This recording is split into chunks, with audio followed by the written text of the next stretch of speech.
Hi, it's Stephen Seiler here.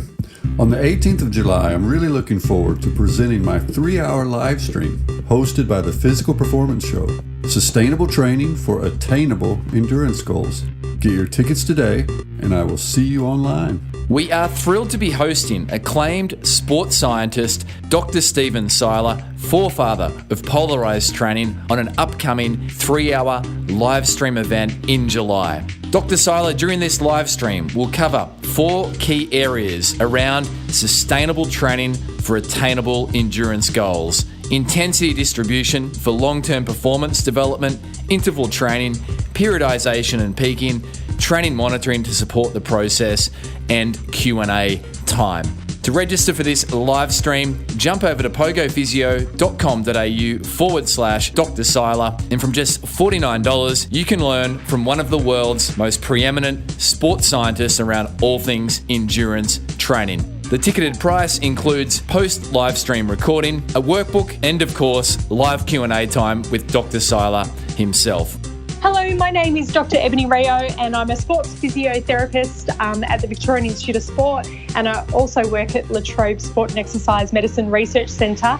Today we're talking tendons because there's few things that I love talking about more, and you're listening to the Physical Performance Show. That's the voice of this week's Expert Edition featured guest, Dr. Ebonie Rio, acclaimed tendon researcher and sports physiotherapist. And if you've ever dealt with a pesky tendon injury, then it's time to get your pen and paper ready for some fantastic learnings from one of the world's best minds on all things tendinopathy rehabilitation. And the winner is... Failure is not an option. I've had my ups and my downs.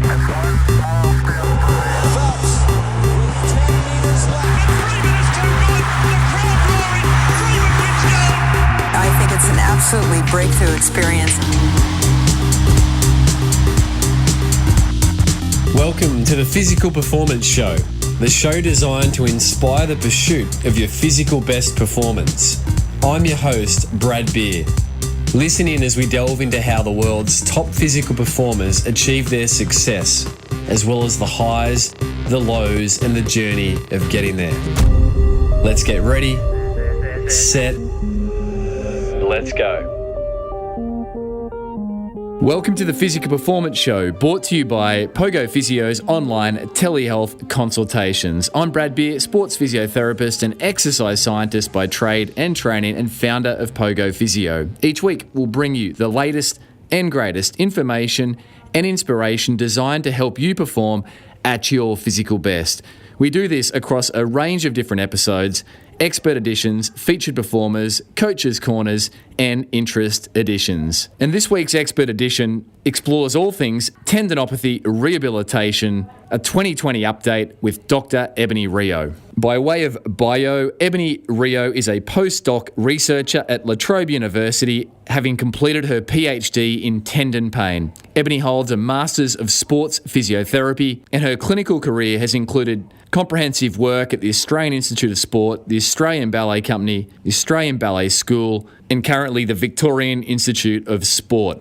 Ebonie's physiotherapy experiences have included the 2006 Commonwealth Games, 2010 Vancouver Winter Olympics, and the 2012 London Paralympics. In addition, Ebonie spent 18 months travelling with Disney's The Lion King stage show. And on this, our annual exploration of all things tendinopathy rehabilitation, we explore the all-important role that retraining the brain has in achieving good outcomes for sore and aggravated tendons. Ebonie shares around the difference between tendinopathy and tendonitis and why terminology matters, the limitations of imaging, and practitioners' words and how they can set the trajectory for patients and athletes' expectations, why it's necessary to be strong and symmetrical, and to work on strength and conditioning in an isolated manner.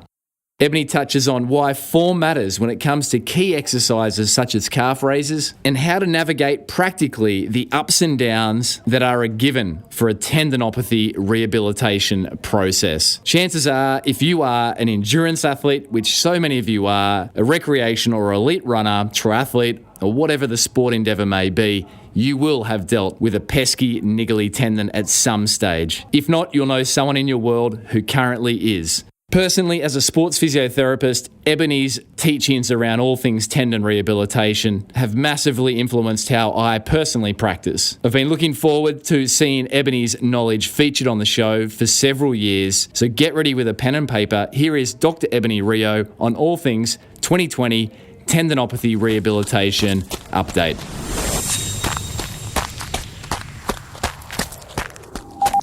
Ebonie Rio, this is a real treat. This is our annual tendinopathy update. If you're a runner, endurance athlete, triathlete, it's a fair chance at some point you're likely to be dealing with a tendon injury. So, Ebonie, welcome to the Physical Performance Show. Thank you so much for the invitation. I'm pretty chuffed to be chatting to you. Thanks. Well, Ebonie, if you are a practitioner, if you have an interest in this field, you can't help but have come across your name as really one of the world's thought leaders, preeminent thought leaders in this space. And, you know, this show is all about helping the individual listening in or the coach or the health professional, you know, be at their best to get the job done. Terminology matters, and I've sat amongst many of your lectures and watched a lot of your content online.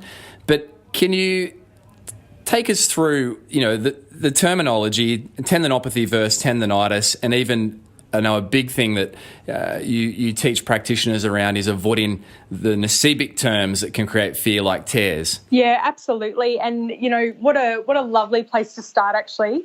So if we consider how emotive and how important language is for all of us, then, you know, it makes perfect sense. So there was actually a systematic review by Nickel a couple of years ago, and they looked at the influence of different terms on people's expected treatment. And what this means is every time we're using language, or your patient's using a term, or the GP says it, or you hear it, you know, on TV, your brain is updating what you think you need to do for that particular condition. So in this systematic review, they gave some great examples, one of them being if you tell people they have, like if they've broken a bone, then 56% of people think they need a cast.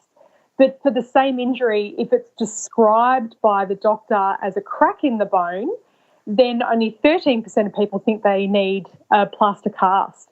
So the exact same injury conjures up a completely different sort of expectation. And if we bring that back to tendons, because of course we have to bring everything back to tendons, then, you know, you think of terms like tendonitis or a tendon tear.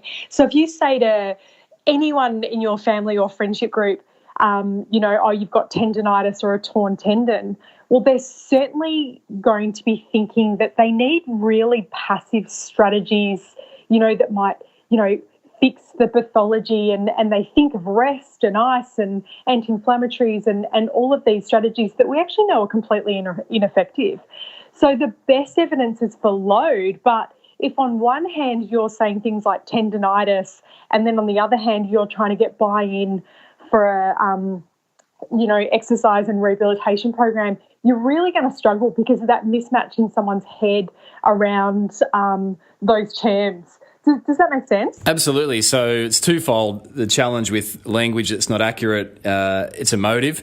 No one likes the idea of having a torn tendon, and also the expectations that it can set up are for things that yourself and your colleagues in the research have clearly shown well over the last decades that sitting and resting won't do any tendon any favours. Yeah, you've nailed it. That's exactly right. So that's why just clarifying that point is so critical. So if someone comes to say, you know, see me and they say, oh, I've got Achilles tendonitis, I don't let them get away with it. I don't let the coach get away with it, the athlete, you know, people on the street. We have to ban that word. We've recently published a group of consensus documents in BJSM, and one of them was really clarifying the language so that there's consistency across what people are hearing, and that we can start to therefore push, you know, best practice, which is exercise for tendons. And I must say, like, just observing it does tend to be that there is a groundswell towards, you know, adopting the contemporary language, but, you know, there are still times when, tears I think still have a long way to go, but I do see a good adoption of tendinopathy versus tendonitis. Yeah, I agree. I agree with you, actually. One of the tricky things about tears, actually, is we're really good at picking a complete rupture, like an Achilles rupture, and that's true clinically with our different clinical tests, and we can also pick those on imaging. So if you've ruptured your tendon, we're actually pretty good at, realising that you've ruptured your tendon. But when it comes to partial tears, our imaging actually really lets us down. So we're no better than flipping a coin of picking whether or not a tendon has a true partial tear or whether or not it's just tendinopathy, just garden variety tendinopathy. And the way I explain that to patients is that if I'm an ultrasound beam or an MRI beam, then all I can tell you is that I'm bouncing off intact collagen fibres or not, because it needs to reflect off something, right? And so, but it can't tell you what it's in there. So when you're reading things like partial tear or inflammation in the tendon, they're actually all complete nonsense terms, to be honest. They're really inaccurate. You can't tell what they are. And when those people have gone to surgery, as I said, our imaging is as good at flipping a coin and no better. Yeah. But this is the implication for your patient, right? If they think they've got a torn tendon. Yeah, and I know yourself would have spent many hours in your tendon clinic, and certainly any practitioner out there often trying to reassure and, as you say, find a way in to help someone that is afraid to put any sort of force through a torn tendon so you can start to be effective. And on that, Ebonie, the pain in a tendon, how would you best describe to a patient why their tendon's sore? Oh, geez, that's a great question. The interesting thing is we know so much more about what it isn't than what it is. But that's true of so many conditions, actually, Brad. We really don't know the nociceptive driver, so we don't really know what's going on at a kind of tissue level for so many of our conditions. We really don't know. Think of osteoarthritis. There's a complete disconnect between what we see on imaging and, people's symptoms. Well, tendons exactly the same.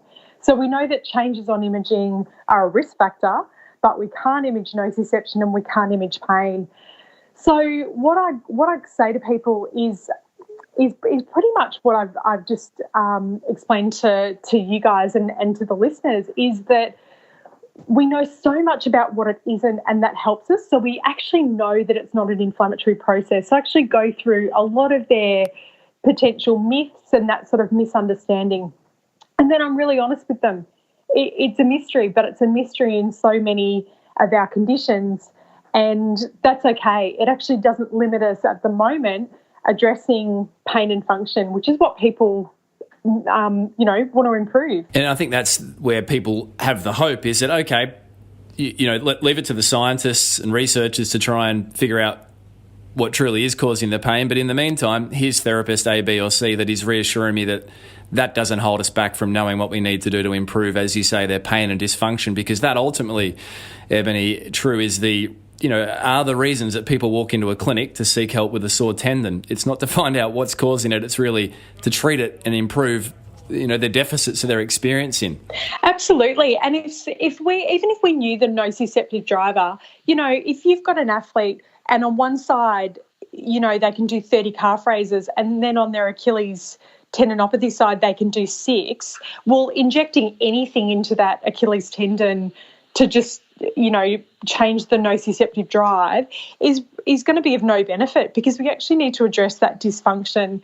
And so the next question that people say is, but if we get rid of the pain, we can address the dysfunction. Well, actually, they're so intimately linked in tendinopathy that if we really understand tendon load, if we really get it, then we can find a start point where we have respect to people's pain and we've reduced it, and then we progressively load them so that, their whole body and their brain and everything adapts, and we're not battling with this pain. We're actually really respecting it. And equally, pain's there for a reason.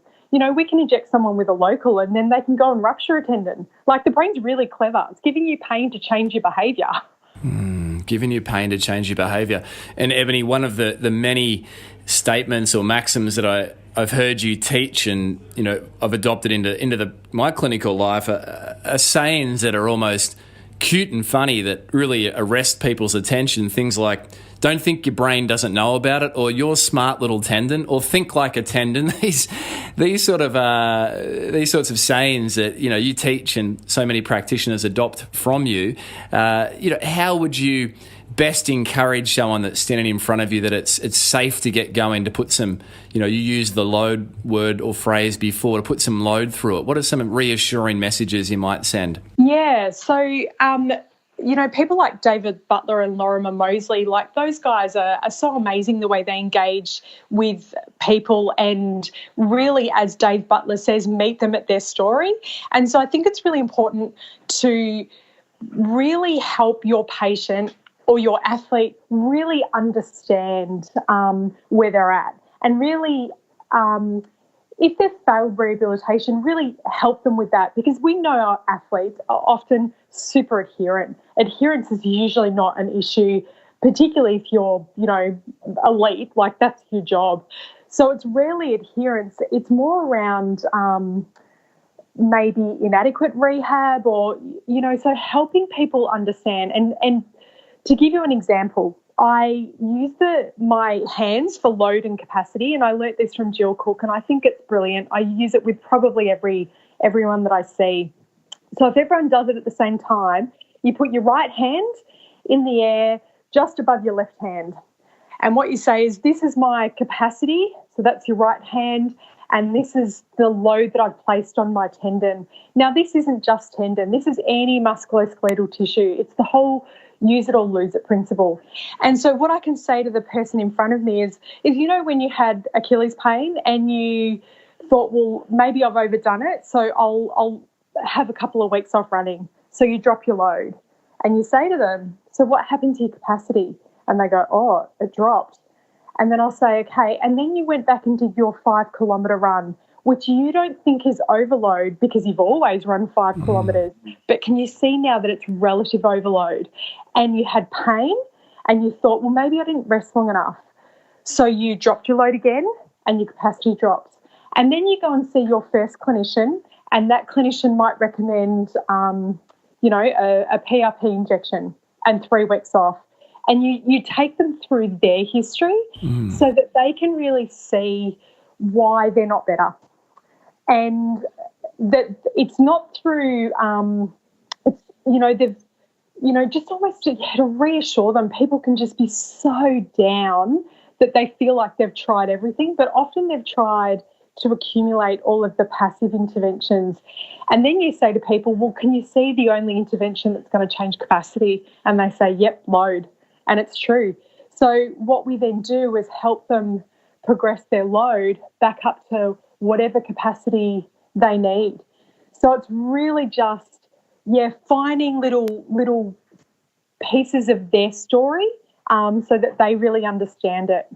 So making it, contextual to the person that's in front of you, or the often, disillusioned athlete or recreational runner that can't quite figure out why they've been compliant with the best intentions from practitioners or that they may have seen. But when they do get that appreciation, as you say, Ebonie, for increasing the capacity through loading the tendon, that's when the lights go on. That's for sure. Absolutely. And again, that's really meeting them at their story at every level. So I had a runner the other day, well, actually a while ago now, because I've not seen an athlete face-to-face in ages, but prior to all of the lockdowns, I saw an athlete who had been exceptionally adherent with his calf raises. And calf raises are a fantastic intervention if someone has Achilles tendinopathy. The problem is, if you have a peritendon issue, so this is the sheath on the outside of your Achilles tendon, and this is irritated with movement. So for someone that's irritated their peritendon, calf raise is a disaster, actually. It just continues to provoke them. So again, if someone's not adherent or not getting better, I'm really reflective. What have I missed something? what's going on. So, and it's a nice reminder that we can't ignore the biology. So we should all be biopsychosocial, absolutely. We should not be biomedical, but that doesn't mean ignoring the biology. The biology is their story. You know, am I provoked the longer I run, which is very different to a tendinopathy where it's grumpy at the start and then it warms up. So the pain behaviour in their story helps us with the biology, which helps us with our treatment path at the start. As you say, meeting them at their story, intently listening, and, you know, you just mentioned that tendons, and you taught me this, Ebonie, you know, you've reinforced it any time I've ever sat in one of your lectures, is that tendons behave like tendons. You may say it slightly differently, but, you know, if you're assessing someone or if an athlete out there's trying to figure out, is it the tendon or another condition, tendons have sort of set behaviours. You know, you mentioned a few of them there. They tend to warm up. And then there's this 24-hour phenomenon, which yourself and colleagues have looked at over the years. Can you explain why it is that tendons do tend to warm up and why it is that 24 hours later is often a good time to sort of gauge how they've dealt with the exercise or the load prior? Oh, now you're asking me hard questions. So actually, I'm super interested in this. The short answer is we really don't know. The slightly longer answer is I think it's to do with the way the tendon senses like nociceptive substances, right? So what I mean by that is if I'm down at the tendon level, something has to tell my nerve, which goes up to my spinal cord, which goes up to my brain. That's my information from the tissue, and the brain can then go, hang on, do I need to protect that body part? And if I evaluate that I need to protect my tendon, then pain's a really good way of getting my attention as a human and changing my behaviour.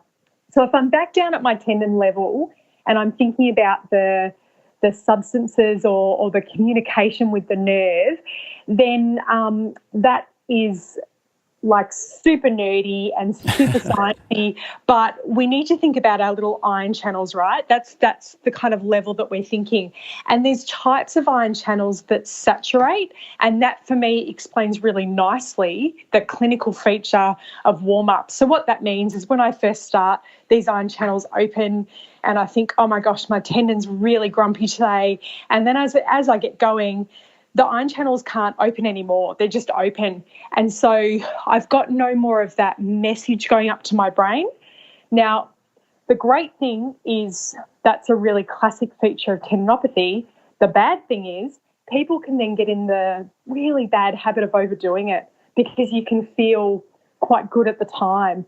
So part of our education and part of our meeting people at their story is that we need to teach people that. We actually don't listen to your tendon at the time because your tendon can be a little bit naughty and you can get sucked in and feel really good and completely overdo it. So we want to base your load on what we know you've tolerated. So we're going to listen to your tendon, but we're only going to listen to it 24 hours after a load, and that's when it's going to tell us if it's happy with the load you've put on it or if we've overdone it. And a tendon that has low and stable pain after load is a happy tendon. Zero pain's ideal, but often our athletes will have some symptoms. As long as it's low and stable, that's super safe. And Ebonie, that's brilliant and rich. Don't look at the tendon at the time. As you say, the tendon can be naughty, so check in 24 hours later. And we're looking for, or the athlete's looking for low and stable pain. I think low pains, makes it's commonsensical, but what do you mean by stable pain? What we're looking to do in our program is we're trying to take the person in front of us from their current capacity and their current load up to their desired capacity. And Jill and Sean wrote a great editorial a couple of years ago in BJSM, but Jill's been drawing this for, I'm going to say 30 or 40 years, and it's probably longer than that. But they published this editorial and it really explained that progressive step. And I draw it for my patients now, right? This is your current capacity. This is all the things we've assessed today. And your desired capacity is your goals. What do you want to do? How far do you want to run? How quick do you want to run? Do you want to run hills? The absolute level of detail that your athlete is after, that's what we put up the top. And then what we have to do is go up in small steps, because tendons hate change. So you've got to sneak up on them a little bit. And the way you do that is to make small changes where they adapt. So you add some load and then the next day you listen. You add some load and then the next day you listen. So what I'm looking for in terms of stable pain is that as my load is increasing, my pain is either, coming down to zero, or it's coming down to a very low number, which I'll negotiate with my athlete at what they're happy with, because everyone's different. So it's not for me to say.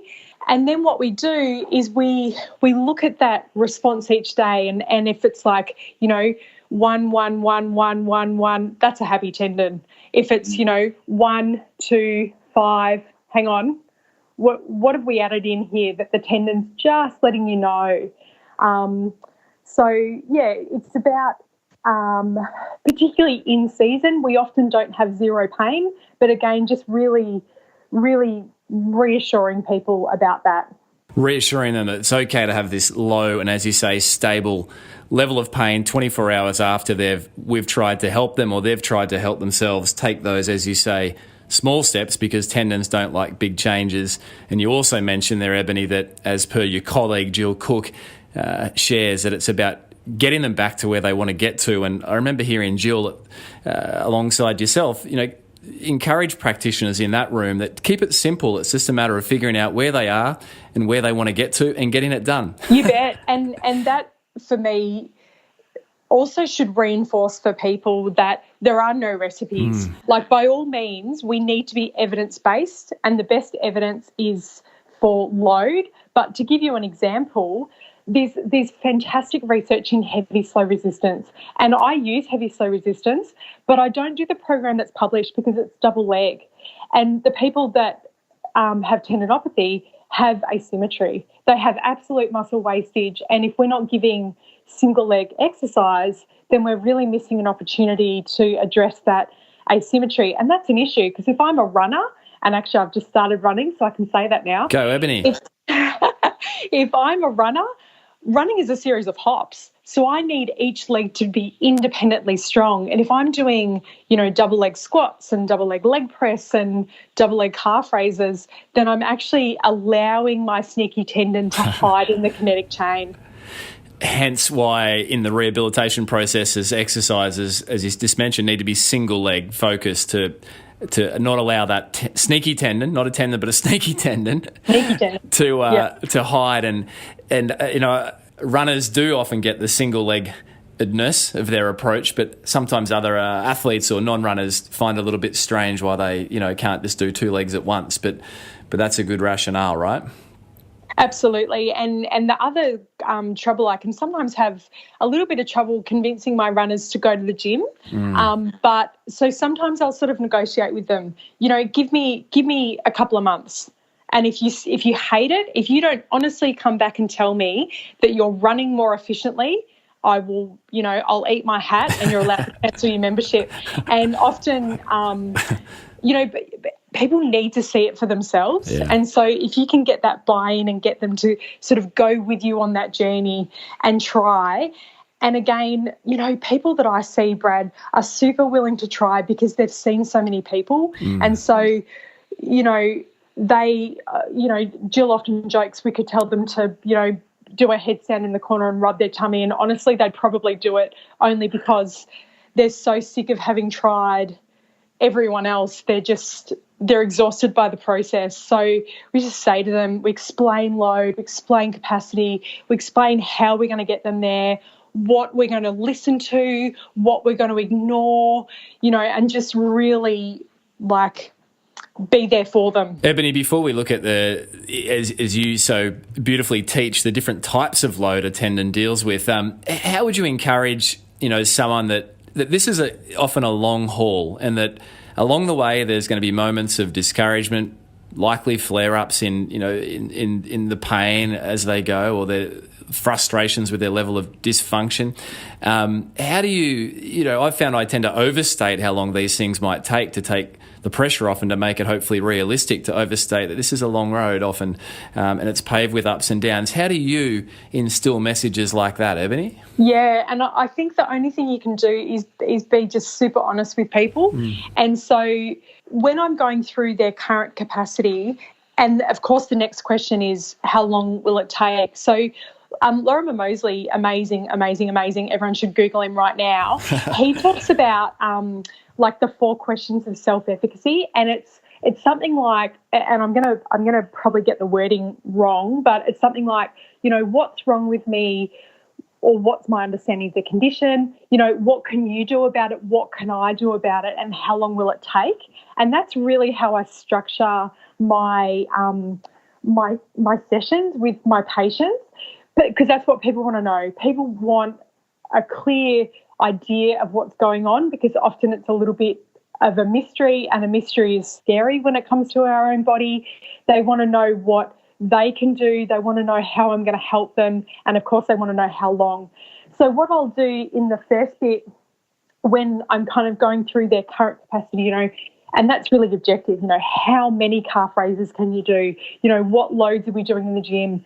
All of those little, bits of someone's story, because that gives me so much information. If they are super weak through often, disuse because, they've not been sure how much they can do, or they've had a lot of pain, then we actually know just from, the research in strength training that we're actually looking at many months in that phase of just getting them uber strong. And we need to get people really super strong, actually, for most activities that you want to do. And then, we say to people, then we need to retrain our spring. We need to teach you to be springy again, because that's what tendons are. Tendons in our lower limb predominantly work as springs. Think of the Achilles and stuff. And so what I say to people is, so this is how much we're looking at in each of these blocks, but I won't hold you back. I don't have a time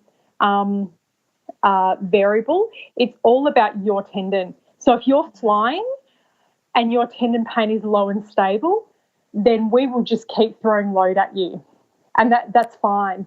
And I'm really honest with people. If I don't flare you in rehabilitation, I was probably too conservative. Yeah. And because we want to be near the ceiling, right? We don't want to take longer than it needs to. And so that's a bit reassuring for people as well. But if I flare you, or if you flare you, that's okay. We actually don't have to freak out. We've got strategies, because we know what loads don't provoke tendons, so we never have to rest. We just have to keep in our lovely safe loads. And then the next time we put that more challenging load on you, we'll know exactly how we need to modify it, because we would have changed one thing at a time. So we'll be really clear on what it was. Whereas if we change a couple of things in someone's program, we might flare them quite a bit, and also we won't know what it was. And so you take these big steps back. So you don't want to flare people a lot, because it does protract the program.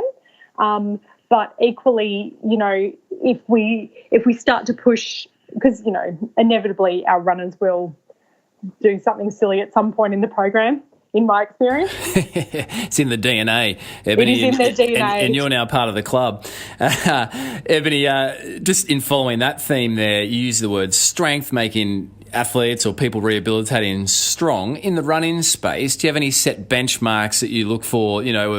Obviously it's always individualised based on people's backgrounds and their goals of where they're trying to get to, but any sort of benchmarks, generalised you might set for runners with, isolated strength of muscle groups or activities? Yeah, I'm happy to share, and some of it has some foundations in research, and some of it is the world according to Ebonie and clinical opinion. So I'm really happy for people to, take or leave this as they see fit. But in terms of, if you think of how much force you need to deal with running, whether or not you're sort of out for a long run or sprinting, that's quite different for the Achilles tendon. But let's say we're talking, 6+ body weights. That's quite a bit. It's a lot, right? So when I'm thinking of just my calf endurance, so my ability to lift my own body weight on and off the ground on one leg, I'm really looking at 30 to 35 for most people that want to even recreationally run. Now, I've got an ultramarathon runner at the moment. I have no idea how many he needs to do. I'm going to go with a lot. So we're just really, really pushing his endurance. So that's my kind of endurance measure. If we're then looking at pure strength and we're putting some sort of like load on, if we're thinking like a Smith rack, again, I would want single leg, and I'd want someone to be able to lift their body weight outside of their body weight. So that means including the bar, they're lifting their body weight.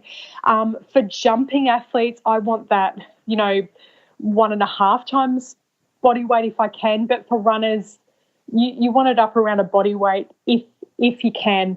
Now, I titrate that up or down depending on the person in front of me, how elite they are, how quick they want to run, how many kilometres they do a week, all that stuff. But to give people an idea, you want minimum 25 calf raises plus some sort of ability in the gym to lift. Now, the seated calf raise, so the more soleus based, is a little bit more difficult to calculate just because of the lever arm, but that's often around about 3/4 of a body weight. I think you made a good point, Ebonie, and that's people hear these benchmarks and think potentially they're failing if they can't do it. But the point is you might be okay being a percentage of this sort of benchmark, and that might be enough for you. But certainly if you have higher demands with your goals, and you're probably going to need to be onwards and upwards, right?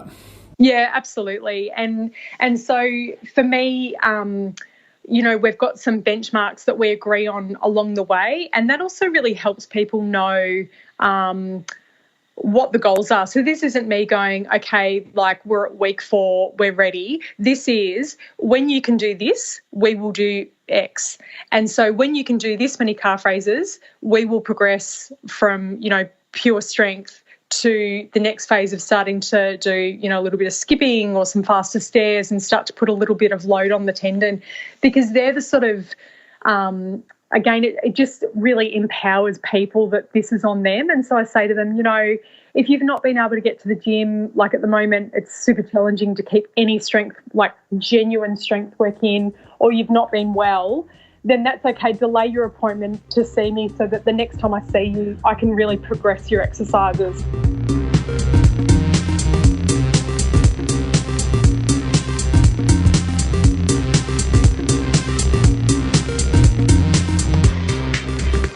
You're listening to Dr. Ebonie Rio on this, an expert edition, sharing on all things a tendinopathy rehabilitation update for 2020. Support for today's show comes from Pogo Physio's online consultations. If you are an endurance athlete, runner or triathlete dealing with a frustrating injury, then irrespective of geography, you can achieve an outcome through our very effective and popular online consultations. Jump over to pogophysio.com.au/telehealth. Support for today's show also comes from our upcoming live stream Dr. Stephen Seiler event, Sustainable Training for Attainable Endurance Goals. Tickets are selling fast. It's not to be missed. 3 hours with one of the world's preeminent sports scientists, the father of all things polarized training. Jump over to pogophysio.com.au/telehealth to secure your seat today from just $49. For now, let's jump back with this week's featured expert edition, Dr. Ebonie Rio, on all things a 2020 tendinopathy rehabilitation update.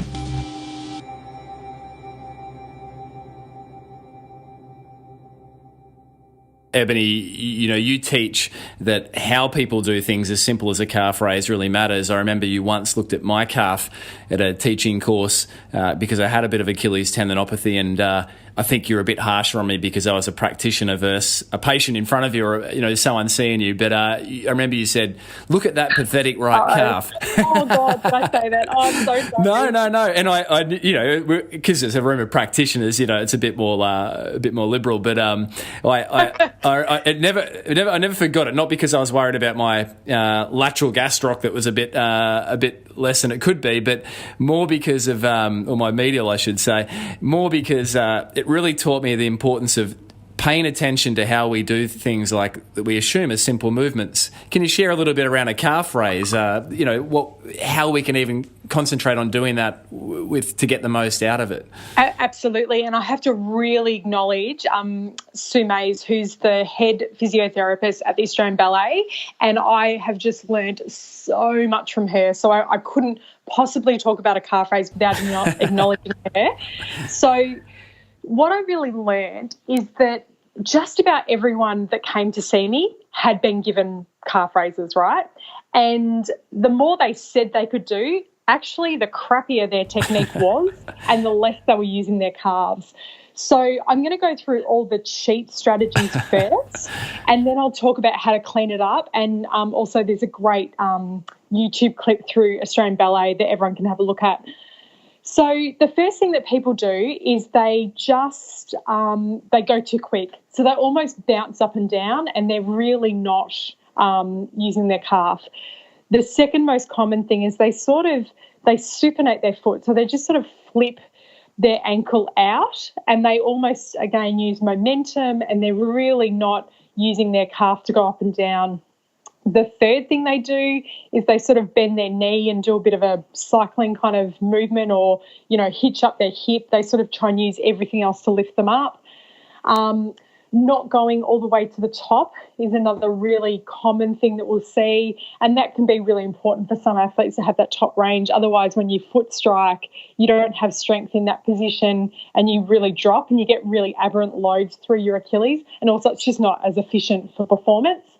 So they're the really common calf things that we see, and often people will say, I do 4 lots of 25 calf raises. As soon as someone says that, my antenna is up because I want to see you try and show me, and usually they can do about 3.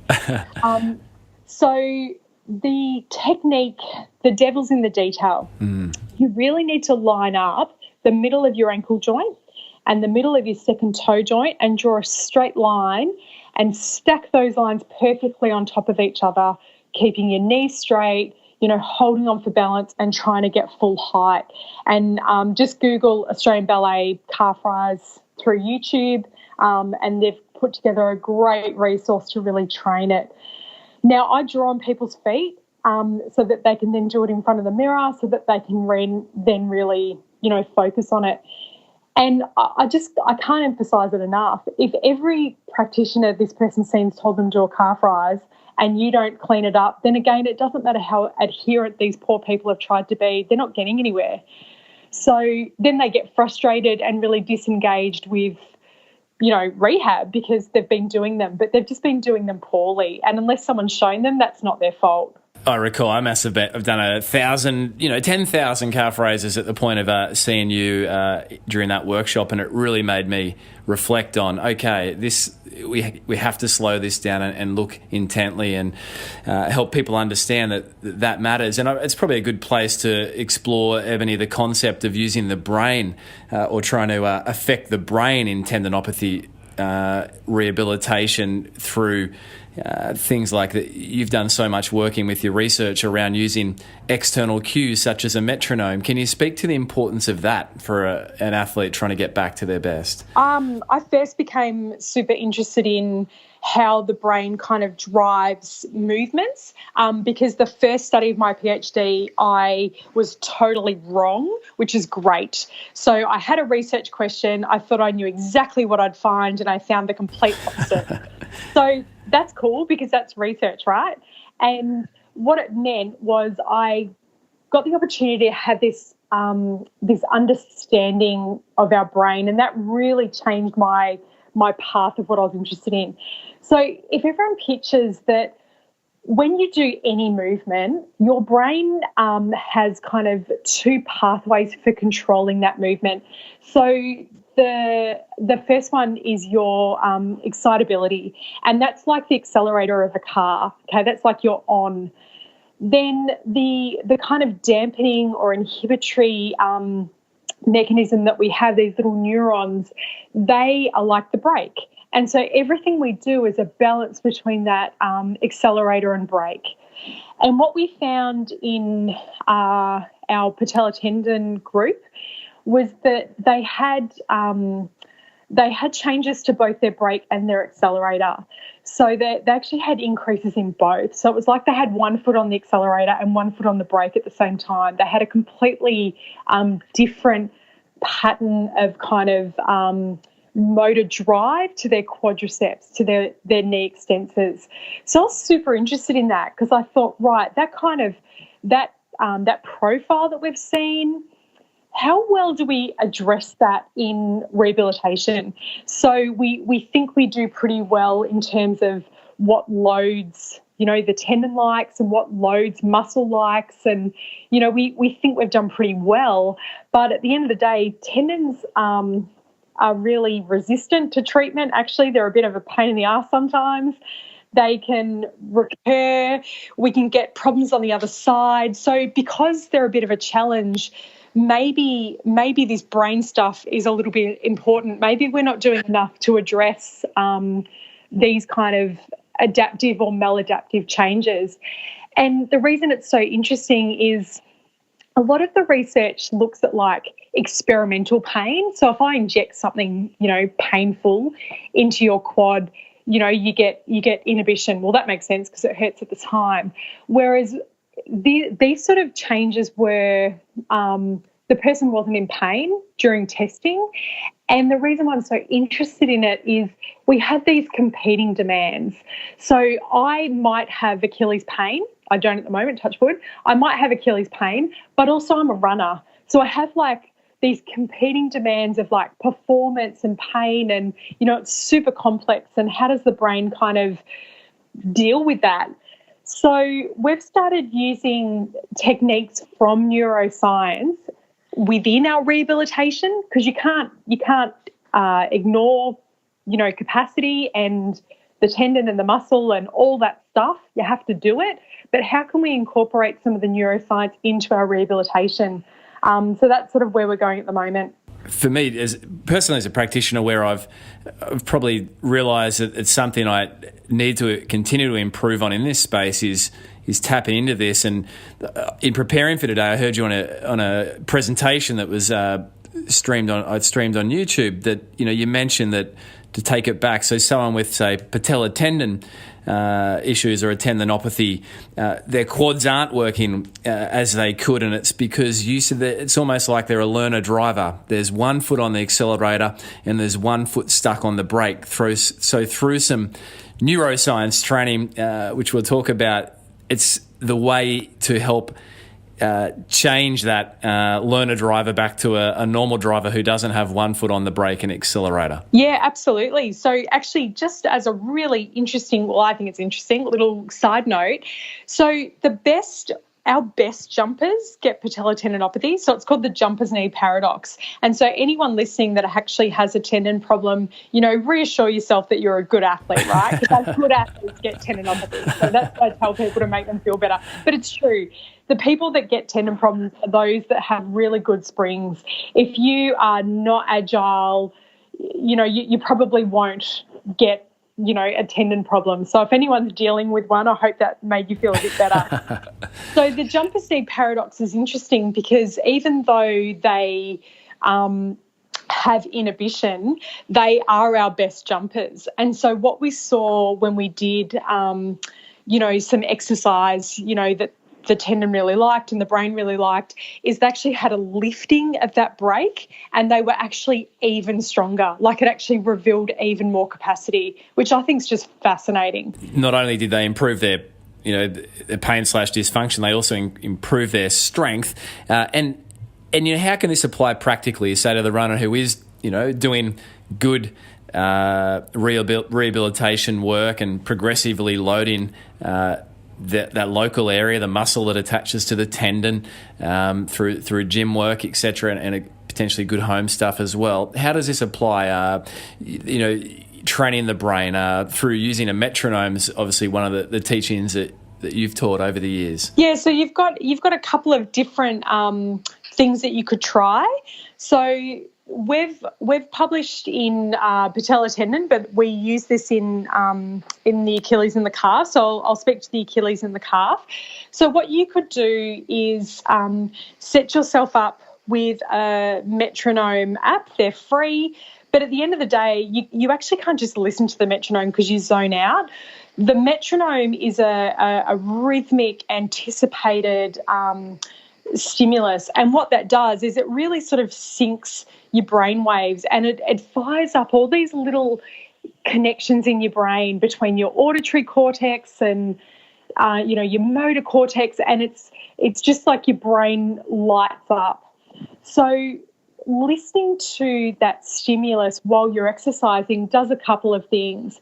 It's also going to improve your strength work because you'll actually get better time under tension. So I'm sure that's a term that everyone listening is familiar with. And often we actually go through our exercises a bit quick.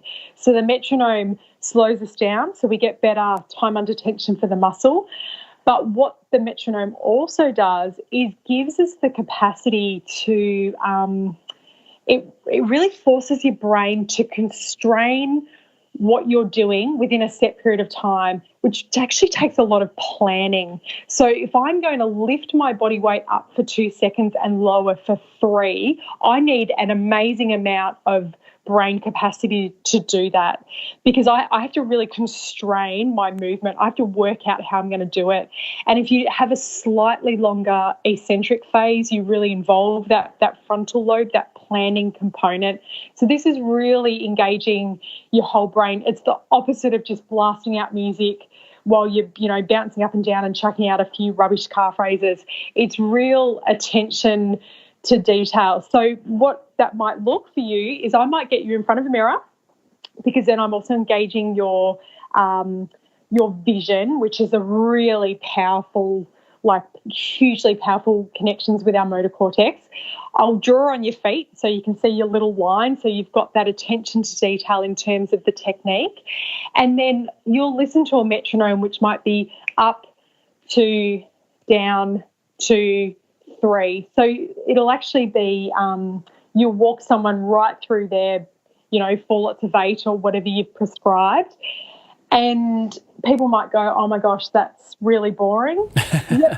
I would not do that for my whole gym program. So I always joke around about this. I did have one of the AFL clubs say, oh, should we just blast a metronome over the loudspeaker? No, please don't do that. Honestly, I think athletes will hunt me down if you do that. So what I say to people is for your grumpy tendon, commit to the metronome for that 4x6 or 4x8. Just suck it up, get it done. But for the rest of your gym program, listen to music, chat to your mates, enjoy it. Be present and do it really well, but don't have the metronome going the whole time because it'll do your head in. You're listening to Dr. Ebonie Rio on this, an expert edition around all things, a 2020 tendinopathy rehabilitation update. If you missed last week's episode of the show, it was a featured performer episode featuring 43-year-old Olympic marathon qualifier representing the USA, 5-time Olympian, Abdi Abdirahman. It's been incredibly popular. Abdi shared some wonderful tips around longevity and success in sport and the importance of keeping it fun along the way. Here's a little snippet of my conversation with last week's guest, Abdi Abdirahman. To be honest, our training system, just past few years, it's just been a simple, I just, for my easy runs, we do 6-minute pace, and even in altitude at 9,000. So it's not normal, but for us it's normal. So on our long run is hard, very hard. Almost like a 15-second marathon pace when you're 8,000, 9,000 feet. So that's almost marathon pace. We just mix it up. To enjoy the full episode or any of the archived editions dating right back to episode 1, featuring surf life-saving Ironman champion Ali Day, jump over to wherever it is that you enjoy the show from. For now, let's jump back with this week's featured guest, Dr. Ebonie Rio, on this an expert edition around all things tendinopathy rehabilitation.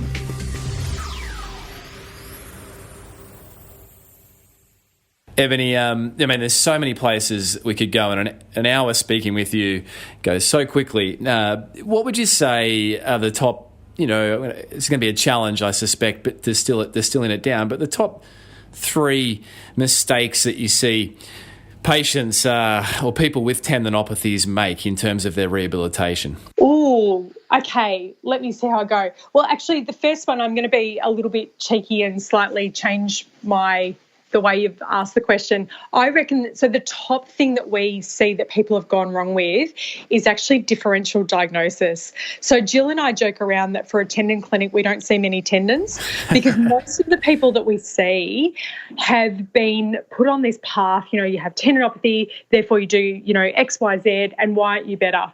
And with no ability to sort of, meet the person at their story. So to give you the example of my runner with a peritendon issue. So that's going to bring me to my next point. So I'm going to combine these 2 points. You have to care about tendon load and you have to care about how that impacts differential diagnosis. So really quickly, we think of tendons like a spring. If you're doing it fast, that's high tendon load. So that's, running for the Achilles. We can think of tendons being compressed against bone. So if your Achilles, if you drop back into, dorsiflexion, your tendon's compressed, which is why if you have an insertion issue, you'll hate being in bare feet. It's because of the compression. Combining tension and compression is like pushing off from a dorsiflex position. And then our last load is that sliding and gliding load of that outside sheath over the tendon. So this is where differential diagnosis and listening to your patient's story is critical. So this athlete came in, okay, do you have any morning pain and stiffness? No. Well, my antenna's up because that is a hallmark sign of Achilles tendinopathy. Does your tendon warm up? No, it gets worse the longer that I run. Well, my antenna's up because that is a hallmark of tendinopathy, that warm-up phenomenon. Whereas something like a peritendon issue, if your endurance is not good, as you foot strike, you start to just go through more range. So it's not about the rate of loading, it becomes that sort of repetition. And he was also irritated cycling because he was just going through repeated dorsiflexion and plantar flexion. But a tendinopathy will never be bothered by cycling because that's not a spring load. So the key thing that we see is that people carry their diagnosis with them. They come and tell you, I have Achilles tendinopathy, and I strip that right back. I don't care how many people you've seen. In fact, the more people you've seen, the longer I spend picking it apart. Because, the guy that has a peritendon issue shouldn't be given calf raises. He's not going to go well. So I think understanding load is then so important because you then can give people what their start loads are and what their safe loads are. So it's important for differential but also for your start point. So I've combined those two. Is that okay? Absolutely. So the differential diagnosis, making sure you are dealing with a tendon first and foremost, and that can be best reflected upon by understanding the load, the story that the athlete, the patient is sharing. Yeah, and the final thing for me is if you go and see a clinician, so you have a lot of runners listen to your podcast, is that right? Correct. Yeah. So if you go and see a clinician, what I want you to really challenge them on is how they came up with your diagnosis. So the third thing relates to, for me, that's so important, I'm so passionate about this, how we attribute a name to something. So, for example, if you have Achilles pain and I squeeze your Achilles, actually you can't differentiate from the sheath issue, from Achilles tendinopathy, from a sural nerve irritation. There's actually about 9 things that it could be if that person's just squeezed your Achilles. Now, similarly for all your runners out there, if you're being sent for any imaging, it's probably unhelpful. Kevin Lieberthal showed that you have changes in your Achilles in asymptomatic runners based on how many years you've been running. So it's all load-related change. So we don't need to panic about these, but they're also not diagnostic of your condition. They're a load-related change that was, probably been there for years and will be there for the rest of your life of no consequence. So palpation, not diagnostic, imaging, not diagnostic. So just really challenging people on, okay, so you've told me I've got Achilles tendinopathy. why do you think that, and what do I need to do about it, and just making sure you're really involved in those decisions. Yeah, so making sure, you're not just passively taking in what's being shared, if particularly if there's been a history that, you're the second, or you're seeing the second, third or fourth practitioner, to really understand it. And I guess just to bring it back to the listener there, Ebonie, they're looking for behaviours of tendons that are classic, like you've mentioned a few times. The warm-up phenomena, it feels better as you warm up. The stiffness and soreness the next morning, those certain behaviours.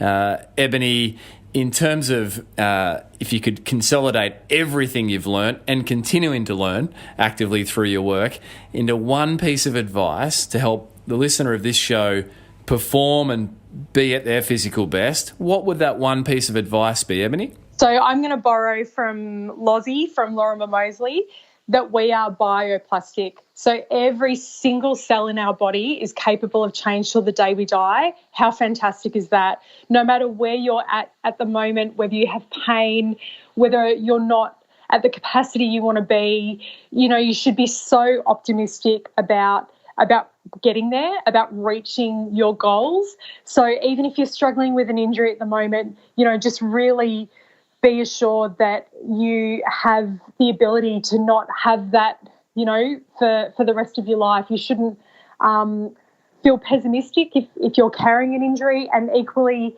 if you've got a goal, the body is incredible at adapting. We just have to make sure we break it down into those progressive steps. We get into trouble when we just take too big a steps. And that's not just tendons, that's everything. I think that's so encouraging because, the emotions, you use the word emotive, like a language can be emotive, but the emotions around persistent injury can be very, very impacting on people. And, people can drag themselves on the floor just feeling like they start to lose hope the longer things take and the more practitioners they've seen. So things like this, Ebonie, are so encouraging. No, until the day you die, your cells have an ability to adapt.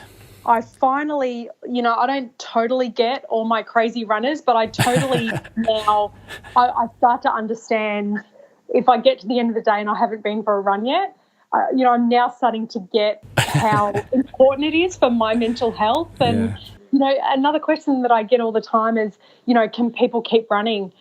It's such an individual decision because people run for so many reasons, including mental and physical health. So I try and keep people as active as I can, because, again, it's less we've got to add back in later. You don't want to take out more than you need. So you really need to find that point. And that's a really shared decision. That looks different for all my athletes. Yeah, once again, you teach and you've shared today that there are no recipes. It's individual. Ebonie, I can't help but just quickly think of the runner or the person listening in who, just say they do have the accurate diagnosis, but one of the failings of not progressing might be that they just haven't been loaded up enough. So how can someone recognise that they maybe need to apply more load or go, further, faster, harder in their rehab versus, they've got an accurate diagnosis like you shared prior as a mistake that's often made. What would you say to that athlete? So really either objectively assessing yourself or working with someone that's really great. I would really take it back to basics and say, well, how many calf raises can I do? Hand on heart, how many? Do I have a difference left and right? Then if I'm in the gym, do I have a difference left and right? Do I have a past injury further up the chain that I probably didn't really rehabilitate properly, and do I need to be looking at things, like a leg press or something else for the rest of my kinetic chain? So just take it back to basics in terms of their objective measures.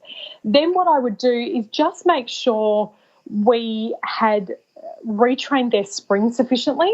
So we can't just go from strength training back to running.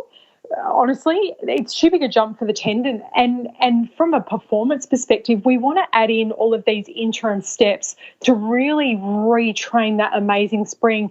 And that might be, walking up and down on stairs, keeping your heel off and then increasing the speed of that, and then progressing to, skipping and hopping and bunny hops and And I used to, I failed so many people in the past, not appreciating how important those interim steps were. So for the runner that feels like they're really plodding, consider taking out a run a week and going back to some of these, some of the fantastic track and field drills. I'm always inspired by our amazing coaches and stealing drills off them. Some of these drills are fantastic.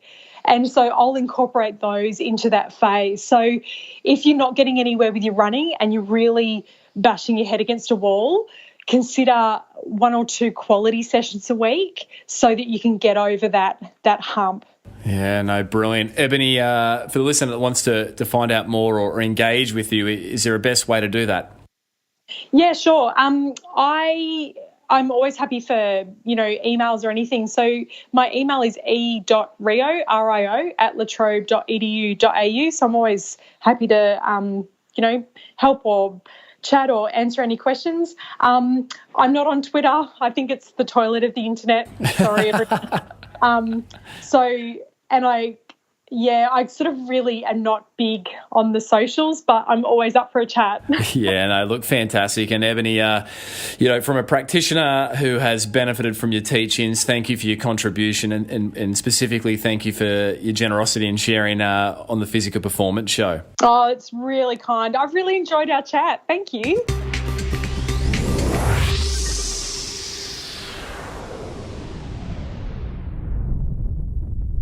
So there you have it, another episode of the Physical Performance Show, and I trust and I know that you took many learnings from Dr. Ebonie Rio's share-ins. As I mentioned at the top of the show, Dr. Ebonie's teach-ins have personally influenced me enormously over my physiotherapy career. What a treat to have Dr. Ebonie Rio share on this expert edition. As Dr. Rio mentioned, you can reach out via email and make contact. Ebonie and her colleague Jill Cook, another preeminent tendon researcher and therapist, do run, as Ebonie mentioned, a tendinopathy rehabilitation clinic out of Melbourne. So do get in touch if you're stuck with Ebonie via email. A massive thanks to those taking podsies, that's a screenshot of the episode you're enjoying, and tagging in the show at Physical Performance Show over on social media. You can follow along on Instagram and also on Facebook with the Facebook page. Just search the Physical Performance Show.